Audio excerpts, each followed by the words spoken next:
जब हम योगी जी के बयान के बारे में बात कर रहे थे तो आपके एक सहकर्मी हैं अजीत पवार जी, उन्होंने कहा इसके लिए जगह नहीं है। पंकजा भी कहती है कि इसके लिए जगह नहीं है। पहली बात तो यह है कि शायद ये लोग या तो जनता का सेंटिमेंट नहीं समझ पाए या फिर इस बात का वो मतलब नहीं समझ पाए, या बोलते हुए वो शायद कुछ और कहना चाहते हैं और उसका अर्थ अलग गया। इन तीनों में से कोई हो सकता है। जहां तक अजीत दादा का सवाल है, मुझे लगता है कि दशकों अजीत दादा ऐसे विचारों में रहे हैं कि जिन विचारों में सेक्युलरिज्म नाम का एक इस प्रकार का विचार है जो मैं ऐसा मानता हूं कि हिंदू विरोधी है।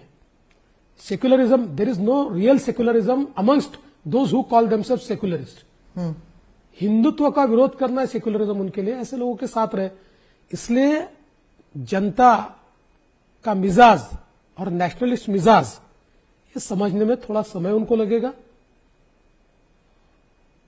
बटेंगे तो कटेंगे, इसका अर्थ समाज को एकत्रित रखना है और मुझे लगता है इसमें कोई गलत बात नहीं है। और जो प्रधानमंत्री का जो नारा था कि एक है तो सेफ है, आपने कहा ये महामंत्र है। महामंत्र क्यों कहा आपने इसके बारे में? इसीलिए मैंने कहा कि प्रधानमंत्री जी ने समाज को एक रखने के लिए जो मंत्र दिया है, अगर हम एक साथ रहेंगे तो ही हमारा विकास होगा। आप कौन अलग कर रहा है हमको? कांग्रेस बांट रही है, महाविकास आघाड़ी बांट रही है। जैसे मैं ओवैसी का उदाहरण दे रही हूं, जब वो यहाँ कैंपेन करने आते हैं तो आप कहते हैं कि रजाकार की बात आपने उठाई, आपने औरंगजेब की बात उठाई। पिछले इंटरव्यू में भी मैंने आपसे यही पूछा था कि औरंगजेब को बार बार चुनाव के दौरान क्यों घसीटा जाता है? हम नहीं लाते। ओवैसी की सभा में भाषण होता है और वो कहते हैं संभाजीनगर नाम कैसे दे दिया, संभाजी का क्या संबंध है। जब उनकी सभा में कहा जाता है कि ये धरती तो हमारे रजाकारों की धरती है, तो मुझे याद दिलाना पड़ता है रजाकारों की धरती नहीं है, ये धरती छत्रपति शिवाजी महाराज की है, ये हमारे पुरखों की धरती है। रजाकारों ने तो इसके ऊपर कब्जा किया था और हमारे जो पुरखे या हमारी उस समय की जो पीढ़ियां है उनके ऊपर अत्याचार किए थे, अनाचार किए थे, दुराचार किए थे उनके साथ, याद दिलाना पड़ता है। देखिए, कोई अगर इस प्रकार की बात करेगा, अरे भाई छत्रपति संभाजी महाराज ने जो बलिदान दिया इतिहास में सब जानते हैं, हम क्यों छुपाना चाहते हैं। छत्रपति शिवाजी महाराज को दिनों दिनों तक, हफ्तों हफ्तों तक औरंगजेब ने तड़पा तड़पा कर मारा। वो कहते थे आप धर्म बदलो, छत्रपति संभाजी महाराज ने धर्म बदलना कबूल नहीं किया, वो शहीद हो गए। ये संभाजीनगर है। आप आकर अगर कहोगे कि हम संभाजीनगर को वापस औरंगाबाद बनाएंगे, कैसे बनाओगे? वो कहते हैं कि उनका बयान है कि वो कहते हैं कि हमारे पूर्वज जो है, हमने जिहाद किया अंग्रेजों के खिलाफ और आपके पूर्वज जो हैं उन्होंने लव लेटर लिखे अंग्रेजों को। देखिए, पूर्वजों तक मत जाइए, उनको बता दीजिए अगर जाएंगे तो उनको शर्मिंदगी ही महसूस करनी पड़ेगी। और उन्होंने कोई लड़ाई नहीं लड़ी, उन्होंने खुद के लिए लड़ाई लड़ी है, देश के लिए नहीं लड़ी। देश को बांटने वाले लोग हैं। देखिए, मैं कोई उनको कोई सर्टिफिकेट भी नहीं दे रहा, उनके खिलाफ भी नहीं बोल रहा हूं, लेकिन अगर इतिहास में जाएंगे ना तो शर्मिंदगी महसूस करेंगे। वो तो ये भी कह रहे हैं कि महाविकास आघाड़ी के लोग भी कह रहे हैं, सिर्फ ओवैसी नहीं, वो भी कह रहे हैं कि अयोध्या तक हार गए, धर्मयुद्ध की क्या बात कर रहे हैं आप? देखिए, एक चुनाव के हारने और जीतने से फैसला थोड़ी होता है। अयोध्या एक इलेक्शन की सीट है, कभी हारेंगे कभी जीतेंगे, कई बार जीते कई बार हारे, इससे क्या फर्क पड़ता है? मतलब इसका यह होता है क्या कि अयोध्या में हम हारे तो अयोध्या के लोगों को राम मंदिर नहीं चाहिए, ऐसा इसका अर्थ निकलता है? भारत के लोगों को राम मंदिर नहीं चाहिए, इसका ऐसा अर्थ निकलता है? नहीं। आप आज भी पूछ लीजिए। क्योंकि राजनीति और धर्म को अलग रखना चाहते हैं लोग, लेकिन जो नेता हैं वो उसको जोड़ते जाते हैं, चाहे कास्ट हो चाहे रिलीजन हो। महाराष्ट्र में ये नहीं होता था, लेकिन महाराष्ट्र के इस चुनाव में जाति और धर्म को लेकर कोई भी गुरेज नहीं कर रहा। इतने बयान रोज रोज निकल रहे हैं।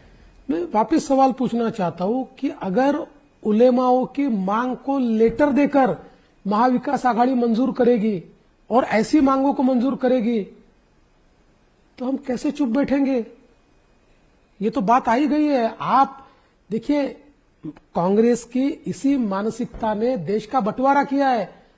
अगर 1920 में कांग्रेस ये मंजूर नहीं करती कि वंदे मातरम नहीं गाया जाएगा या आधा ही गाया जाएगा, ये तो बंटवारे का बीज वहां से उन्होंने रोपित कर दिया, जिस समय उन्होंने ये कह दिया जो वंदे मातरम देश के शहीदों ने, जो देश के क्रांतिकारियों ने जिस वंदे मातरम को राष्ट्रगान कहा, जो वंदे मातरम किसी मजहब का नहीं था, जो भी व्यक्ति, और अरे भाई अशफाक उल्लाह भी वंदे मातरम बोलते थे, लेकिन हमारे देश के अंदर कुछ नेताओं ने केवल अपने स्वार्थ के लिए ये मांग की और कांग्रेस ने उस मांग को मंजूर कर दिया और कह दिया कि नहीं वंदे मातरम गाएंगे। आज प्रधानमंत्री ने अपने स्पीच के दौरान कहा कि महाविकास आघाड़ी के एक नेता हैं, वो राहुल गांधी से, उन्होंने कहा शहजादे राहुल गांधी से कह के तो बताएं कि क्या वो हिंदू हृदय सम्राट बाल ठाकरे कहेंगे कि नहीं।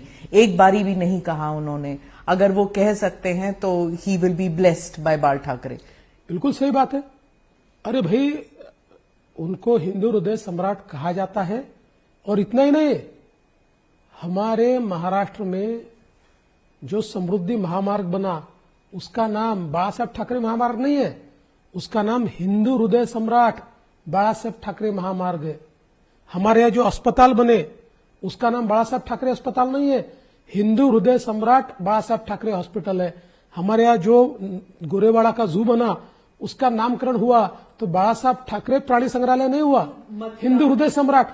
जब सरकार हिंदू हृदय सम्राट बाला साहब ठाकरे नाम देती है तो उद्धव जी के साथी कांग्रेस वाले क्यों घबराते हैं बोलने में? क्या उनको डर है? क्यों शर्म आती है? क्यों शर्माते हैं? अरे थे, हिंदू हृदय सम्राट थे, उनको ये पदवी मिली थी। मुझे ये बताइए कि लोकमान्य तिलक का नाम लोकमान्य नहीं था, लोगों ने पदवी दी थी इसलिए लोकमान्य बने वो। इसी प्रकार से ये हिंदू हृदय सम्राट थे। आजकल तो शहजादों को छोड़ दीजिए, राहुल जी को छोड़ दीजिए, स्वयं उद्धव ठाकरे जी की शिवसेना भी शिवसेना प्रमुख बाला साहब ठाकरे बोलने लगी, उन्होंने भी हिंदू हृदय सम्राट बोलना छोड़ दिया। तो मुझे लगता है कि जब वो नहीं कहते तो शहजादे का तो कहने का सवाल ही नहीं उठता। ये लोग या तो जनता का सेंटिमेंट नहीं समझ पाए या फिर इस बात का वो मतलब नहीं समझ पाए, या बोलते हुए वो शायद कुछ और कहना चाहते हैं और उसका अर्थ अलग है। इन तीनों में से कोई हो सकता है।